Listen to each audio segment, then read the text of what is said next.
우리나라 초중고 사교육비는 코로나19 이후 해마다 역대 최고 기록을 갈아치우고 있습니다. 그런데 이 사교육이 학업 성취나 학습 태도 향상에 실제로 얼마나 효과가 있는지를 놓고는 논란이 분분한데요. 앞으로는 실증 데이터에 기반한 연구로 공교육을 보완하고 이 사교육 정책도 추진해야 한다는 지적이 많습니다. 먼저 영상부터 보고 오겠습니다.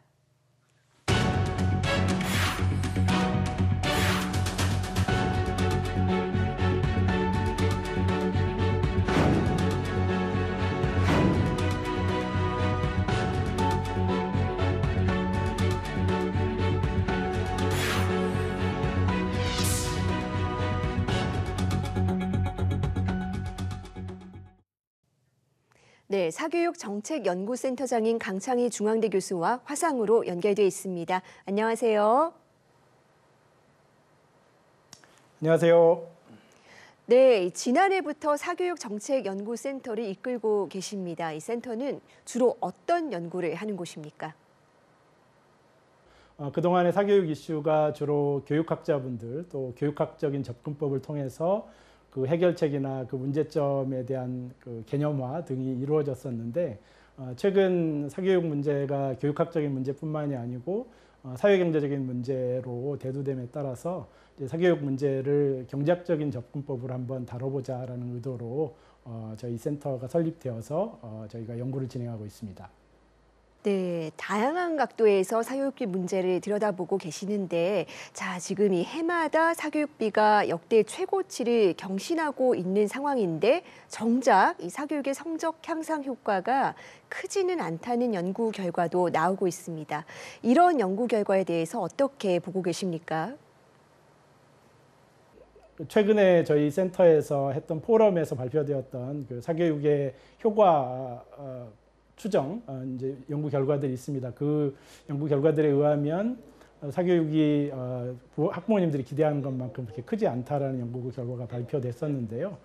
그 연구 결과를 조금 더 자세하게 뜯어보면 그 연구 결과는 평균적인 성적을 가진 학생들에게 사교육이 어떤 영향이 있는지를 추정한 연구들이었습니다. 그래서 평균적인 학생들한테 사교육이 큰 효과가 없다라는 그 연구 결과이고요.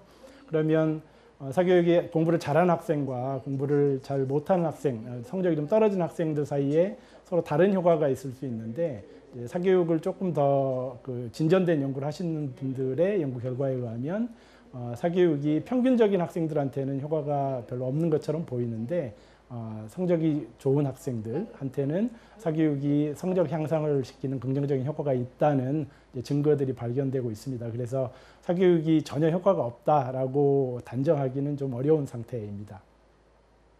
네, 말씀해 주신 내용을 종합하면 이 보통의 학생들에게는 사교육 효과가 크지 않을 가능성이 높다는 건데, 그런데도 이 사교육 의존도가 줄지 않고 있는 이유 뭐라고 보십니까?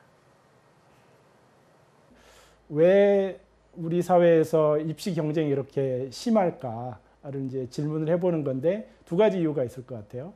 하나는 좋은 대학에 진학하고자 하는 학생들이 많으니까 그게 첫 번째 이유일 거고, 두 번째는 그 학생들을 수용할 수 있을 만큼 좋은 대학이 많지 않으니까, 이렇게 두 가지 정도 생각해 볼 수 있을 것 같습니다. 그래서 이제 입시 경쟁이 굉장히 치열한 건데, 그동안의 그 사교육 대책은 주로 그 좋은 대학에 진학하고자 하는 사람들의 수요를 어떻게 하면 좀 억제해 볼까, 그 수요를 어떻게 한번 분산시켜 볼까, 이런 관점에서 사교육을 사고하고 사교육 대책을 마련했던 것으로 보입니다. 근데 방금 전에 제가 말씀드렸듯이 공급이 작기 때문에 입시 경쟁이 치열할 수도 있거든요. 그래서 이제 향후에는 사교육 수요를 줄이는 대책뿐만 아니라 그 좋은 대학의 공급을 늘리는 정책으로 좀 전환을 시켜야 되지 않을까. 그래서 사교육에 대한 수요 조절보다는 사교육을 시키지 않아도 좋은 학교에 갈 수 있을 만큼 좋은 학교를 공급하는 방식으로 사교육 대책을 한번 세우면 어떨까, 이렇게 저희는 생각하고 있습니다. 네, 수요만 억제할 게 아니라 공급 문제를 들여다봐야 된다라는 지적해 주셨는데요. 말씀해 주신 것처럼 사교육은 사실 상위권 대학을 향한 치열한 입시 경쟁과 졸업 이후의 노동시장 문제까지 아주 복잡한 사회 구조적 문제와 맞물려 있다라는 지적도 나옵니다. 어떤 대책이 필요할까요? 수도권의 기존의 좋은 학교들은 학생들을 조금 더 많이 뽑을 수 있도록 유도하고 또 비수도권에 있는 그 대학들은 정부가 재정을 투입을 통해서 또 좋은 대학으로 만들면 우리나라 전체적으로 좋은 대학의 공급이 늘어나면서 당연히 사교육에 대한 수요가 줄지 않을까 이렇게 생각을 하고 있습니다. 네, 이 정부가 앞으로 이 연구 목적이라면 이 수능과 관련된 데이터의 공개 범위를 확대하겠다고 밝혔습니다. 앞으로 이 사교육 문제와 관련한 연구에서도 활용될 수가 있을까요? 네, 당연합니다. 정부에서 그 교육 데이터를 아주 전면적으로 개방하겠다라고 정책 방향을 수정한 건 굉장히 좋은 방향이라고 생각을 합니다. 지금 미국이나 유럽 같은 곳에서는 그 교육 데이터가 굉장히 폭넓게 개방되고 있습니다. 그래서 굉장히 그 자세한 연구들이 많이 진행되고 있습니다. 그런 데이터 개방을 통해서 진행된 연구의 결과가 이제 교육 정책에 또 이제 학교 정책에 반영되고 있습니다. 이제 그런 거에 비하면 우리의 교육 데이터는 너무나 그 개방되고 있지 않은 거라고 할 수 있는데요. 앞으로 교육 데이터가 개방되고 그리고 많은 분들이 그 개방된 데이터로 좋은 연구를 해서 학교가 어떻게 구성이 되어야 되고 또 학생들이 어떻게 교육받아야 되는지에 대한 상당히 자세한 연구 결과가 도출될 걸로 생각이 됩니다. 당연히 사교육에 관한 연구도 데이터가 개방이 되면 훨씬 더 좋은 연구로 발전할 수 있을 거라고 생각합니다. 네, 사교육 문제가 복잡한 만큼 앞으로 다각도의 연구가 필요할 텐데 앞으로 이 센터에서는 어떤 연구를 중점적으로 해나가실 계획입니까?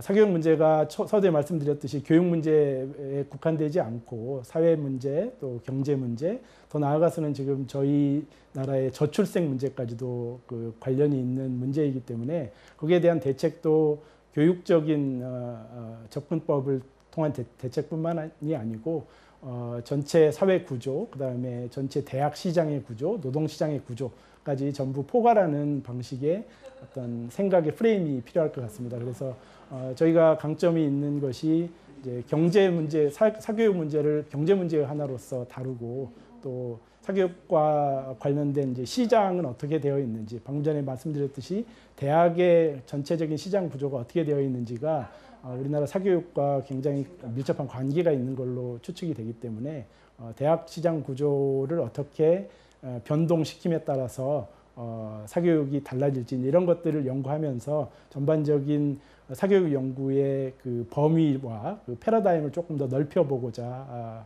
합니다. 네, 학부모들이 사교육에 매달리는 가장 큰 원인 중 하나가 이 막연한 불안입니다. 이 실증 데이터에 기반한 과학적 연구가 이 학생과 학부모들의 불안감을 해소하는 효과로도 이어지길 바랍니다. 센터장님, 오늘 말씀 고맙습니다. 감사합니다.